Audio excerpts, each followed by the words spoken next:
Icera ritũ mĩgũnda-inĩ ngũrani ya arĩmi a nyanya mwena wa Naivasha, Molo na Kuresoi kaunti-inĩ ya Naikuru nĩkuo tũrakora mũciarithanio wa nyanya cia kuma mbegũ mĩthemba ĩrĩ ũkinyanĩirio kũhĩtũkĩra ũtaaramu ũrĩa ũĩkaine na gĩthũngũ ta grafting, ataaramu makĩoya mbegũ cia nyanya mũthemba ũrĩa ũkũragio gũkũ bũrũri-inĩ na gũtukania na mũthemba ũrĩa ũrehetwo nĩ ataaramu a rũhonge rwa Confucius Institute kuma bũrũri wa China, na maciaro makaheana maumĩrĩra ma mũhanĩre wa magetha ma mũtukanio ũyũ. Process ĩno ya grafting nĩ ũhoro wa kũnyitithania nyanya igĩrĩ ci harĩa seedling level kana harĩa kamũngũra-inĩ karĩa kanini mũno, ũkanyitithania kamwena ka rũgongo na mwena wa kĩanda, nĩgetha karĩa gegũthiĩ tĩri-inĩ rĩ kahota gwĩtiria mĩrimũ na kahota gwĩtiria maũndũ marĩa mangĩkorwo me tĩri-inĩ marĩa ga kĩanda gatangĩhota gwĩtiria.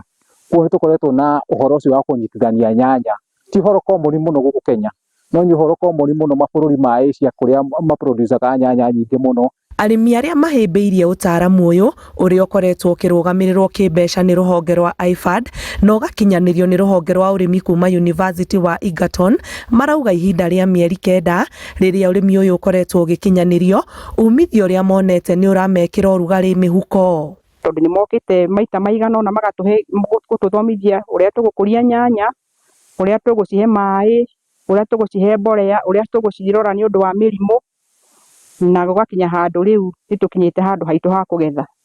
Rĩu twakinya kũgetha nĩ tũrona nyanya ya F1 grafted ĩ igũrũ mũno, ĩna matunda mathaka, ona ndatonya thoko matunda macio nĩ marahota kũhũrana na manyanya iria ingĩ ciothe ciĩ thoko. Ona akulima arĩa twĩ nao nĩ marakena na makagĩa na mwito ũcio wa gũkorwo atĩ nyanya nĩ marona ĩ njega, ĩrĩa maroka gwakwa makona ĩ njega, kana ũrĩa ndĩratwara thoko makona ĩ njega. Aingĩ nĩ marathiĩ makĩũragĩrĩria yumĩte ku na ĩkũrĩtie atĩa na nĩ ĩrĩkũ.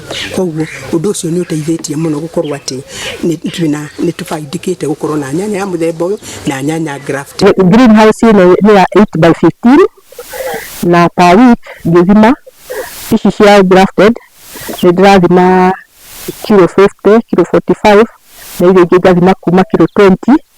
Rĩu per week nĩ ndĩrona mbeca tondũ ndambĩrĩirie kuona 3,000 ngĩthiĩ nyambatĩte ũguo, rĩu nginya ũmũthĩ iria rĩu ndĩratuĩte on Saturday cirakinyia 7,000. University wa Egerton ugĩte ũtaaramu ũyũ nĩ ũgũtambio nginyagia kaunti-inĩ ingĩ wona warĩka gũkinyanĩrio gũkũ kaunti ya Naikuru, ũkĩrongoreria kũhũrana na magetha mahukĩtio nĩ mĩrimũ ya tũtambi ĩrĩa ĩgũmagĩra nyanya, kuona nyanya iria irakũra kuma mũciarithanio ũyũ nĩ irahota gwĩtiria mĩrimũ ya mĩmera.